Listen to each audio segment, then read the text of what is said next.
Nos anos 70, os cupês estavam por toda parte. Alfa GTVs, Ford Caprice, Opel Mantas, capôs longos, pavio curto e ferrugem como equipamento de série. A Honda olhou para isso e pensou: nós também podemos fazer isso, mas de fato fazer funcionar. Este é um Honda Prelude 1983. Não é barulhento, não é chamativo, mas discretamente, com confiança, um dos cupês mais inteligentes da sua época. E esta versão, Mark II, é aqui que a Honda descobriu o que o Prelude realmente deveria ser. A questão é que, no entanto, os avaliadores europeus não estavam completamente convencidos dos seus méritos. Então vamos descobrir como ele realmente se compara a outros cupês dessa época.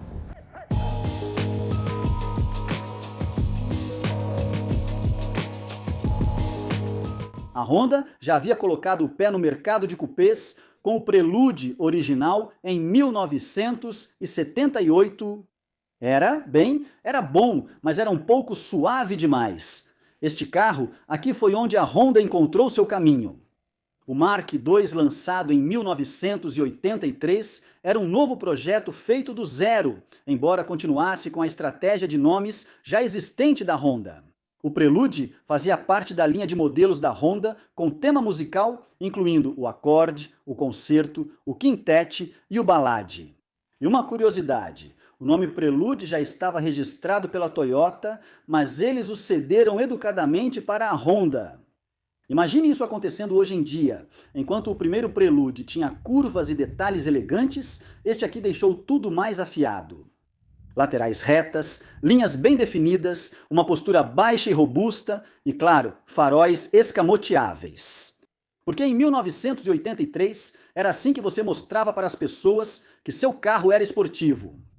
Não é chamativo como um Alfa, não tem o ar machão de um Capri, mas mesmo hoje ainda parece moderno. Isso era a Honda dizendo discretamente: não precisamos de drama, nós temos engenharia. Debaixo do capô, a Honda fez o que sempre faz. Ela pensou demais em tudo, da melhor maneira possível.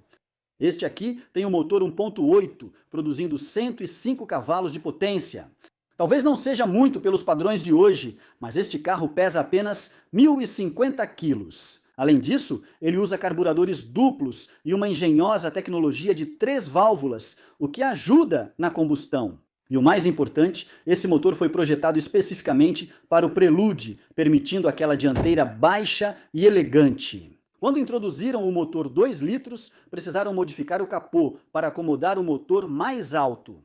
Na Europa, você também podia optar pela versão 2 litros de 16 válvulas com 137 cavalos de potência. Mas os realmente incríveis eram os carros do mercado interno japonês, que tinham até 160 cavalos de potência.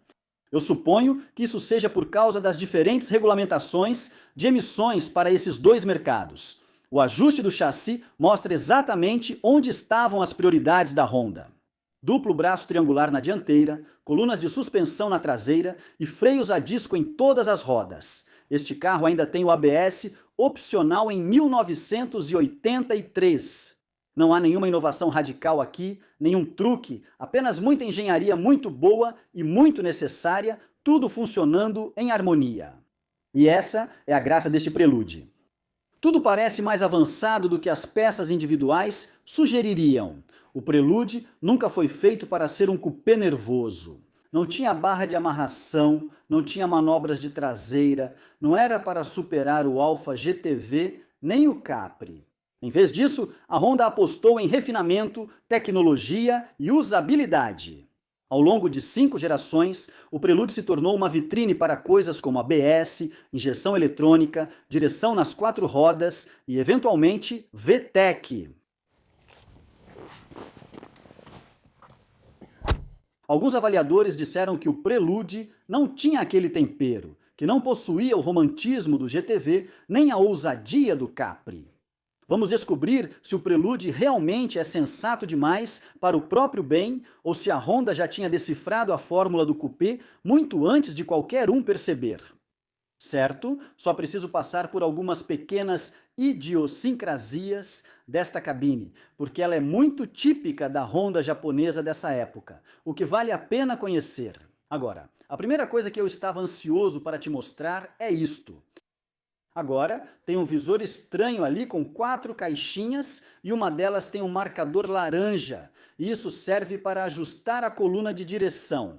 Isso é ajustável e o que você faz é incomum. Você aperta a alavanca aqui e conforme você move ela para cima e para baixo, o pequeno marcador laranja vai subindo de uma caixinha para outra. E se você colocar, digamos, bem no topo, ele encaixa no lugar depois que você move para cima. É um sistema meio difícil de entender no começo, mas, na verdade, funciona super bem. Você sabe, você coloca, digamos, um para baixo, aí vai e ele encaixa no lugar. Quero dizer, funciona muito bem, mas não é intuitivo no começo. Aqui você tem uma bandejinha muito legal que está simplesmente marcada como moeda. E esse painel de botões eu simplesmente adoro. Quero dizer, compare isso com o que a Ford, a Alfa ou qualquer outro usava na época. Isso aqui tem uma qualidade muito melhor. E por fim, esses controles do aquecedor, que são apenas pequenos botões para todas as várias funções. E, de novo, eles clicam com uma precisão muito boa e tudo mais. Mas vamos lá, vou falar mais sobre o interior enquanto seguimos.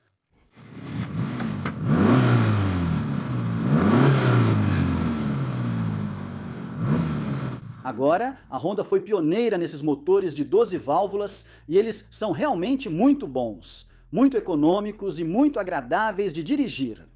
O som é muito bom, bem esportivo, vai até 6.200 giros, então não é tão sedento por rotações como os antigos motores da Honda eram. Agora, esse aqui sendo um X, eu acho, ou a versão de luxo, também tem direção hidráulica, o que é bem legal. Mas vamos lá. Antes de eu te contar qualquer outra coisa, uma história rápida sobre esse carro em particular. Agora, eu sei que o cofre do motor parecia um pouco usado, mas na verdade ele só tem 3.700 milhas rodadas. Ele ficou guardado por 30 anos. Acho que a garagem era um pouco úmida, por isso o motor parece um pouco embaçado em algumas partes, mas o resto está absolutamente impecável. E ele se move e dirige como se fosse, bem, ele é basicamente novo em folha. Isso significa trocar de marcha.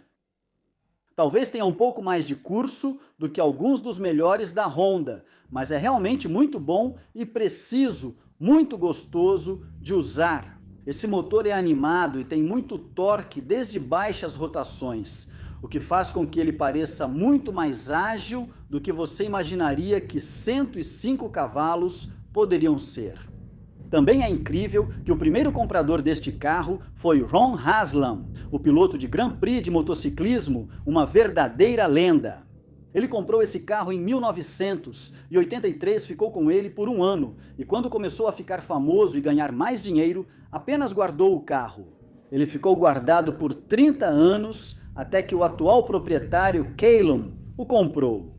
Sabe, esses carros foram meio criticados na época por serem um pouco sem graça, e eu entendo o que os jornalistas automotivos da época pensavam, porque é tudo muito austero, tudo preto. Eu suponho que o interior de um Alfa seja mais dramático, mas ele também se desmonta nas suas mãos e simplesmente não chega perto da qualidade dos materiais e da construção que você tem aqui.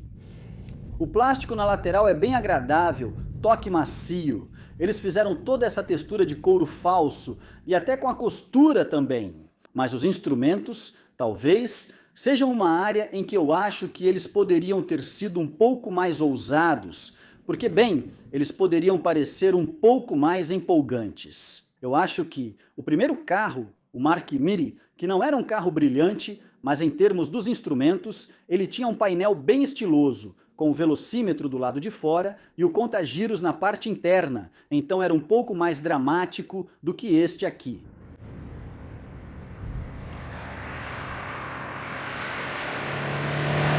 Estamos chegando ao cruzamento, que é um trecho que eu estava muito ansioso para pegar agora. Esses motores da Honda são simplesmente adoráveis. Vamos ver como vai ser. A seta fica do lado direito, que é uma peculiaridade dos carros japoneses, eu acho, pelo menos até bem recentemente.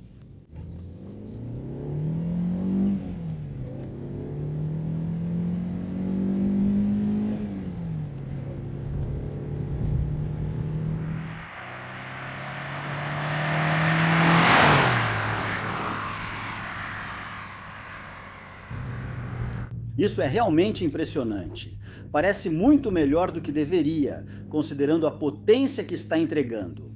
Tem um torque fantástico em baixas rotações, ótimo desempenho no meio do giro e acho que o carro é tão leve. Sinceramente, você pensaria, 105 cavalos, isso vai ser tão sem graça. Mas não é, ele tem uma certa vivacidade, o som é bem legal, não é nada absurdo. Não há muito barulho de admissão ou especialmente muito barulho de escapamento, mas o que você ouve dentro da cabine é muito agradável e tem personalidade. E esse motorzinho é realmente ótimo. Gosta de girar alto, tem bastante torque, bastante força no meio do giro. Ele começa a perder potência quando você se aproxima dos 6.000 giros. Então, para ser sincero, trocar de marcha um pouco antes dos 6.000 é provavelmente o melhor jeito aqui. A direção é bem precisa. Ela é bem leve, talvez até um pouco leve demais para o meu gosto e para o que as pessoas estavam acostumadas nos anos 80, mas pelos padrões atuais está perfeita. Também passa bastante informação, a suspensão é boa, ela absorve bem os buracos. Ela meio que parece, acho que por ser um carro leve também, ela acompanha os contornos da estrada, ela balança um pouco, mas não é desagradável. É bem legal.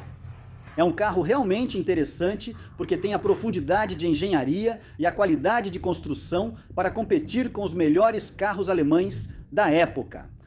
Mas ele tem uma sensação muito mais ágil. Os cupês alemães dessa época eram muito mais pesados do que este.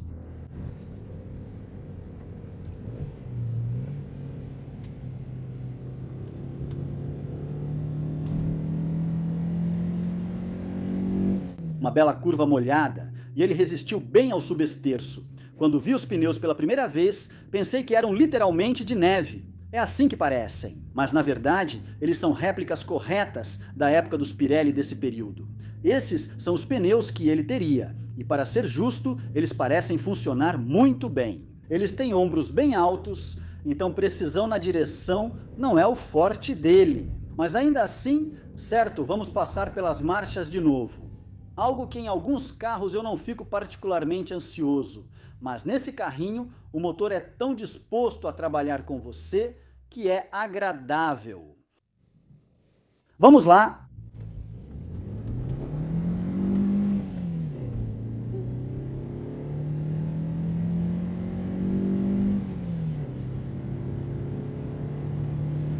Um pouco de patinada de roda na primeira marcha, e você definitivamente vai querer trocar de marcha um pouco antes dos 6.000 Meißner. Não adianta levar até mais algumas centenas de giros, mas é ótimo, realmente muito preciso também. Vamos passar com ainda mais vigor desta vez.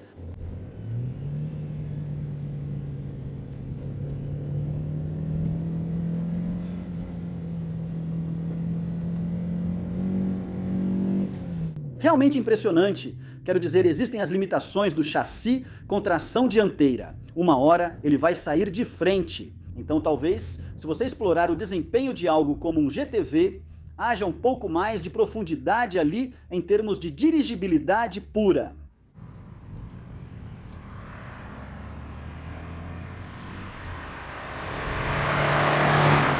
Se você quiser comprar um desses hoje, infelizmente não há nenhum à venda. Olhei ontem à noite e não encontrei. Tem alguns dos modelos mais recentes, o Mark III em particular, que eu acho bem interessante, acho que foi o primeiro a trazer direção nas 4 rodas. E tem um à venda por 66.000 libras. Os modelos mais recentes, eles são mais comuns, incluindo o Mark V, que eu acho que foi um pouco mais controverso, como Prelude. Foi o último que eles fizeram. Acho que está saindo um novo agora, na verdade, um Mark VI. Então o meu veredito sobre este Honda Prelude 1983 é que ele foi realmente subestimado. Acho que os jornalistas europeus, em particular na época, foram desnecessariamente duros. Acho que há energia e carisma suficientes aqui para que seja um cupezinho divertido. E talvez ele não tenha o mesmo drama de alguns carros italianos da época, mas é muito melhor construído e mais fácil de conviver. Obrigado ao Keylon por trazê-lo aqui. Confira este vídeo sobre outro cupê subestimado da Toyota dessa época e espero ver você no próximo vídeo.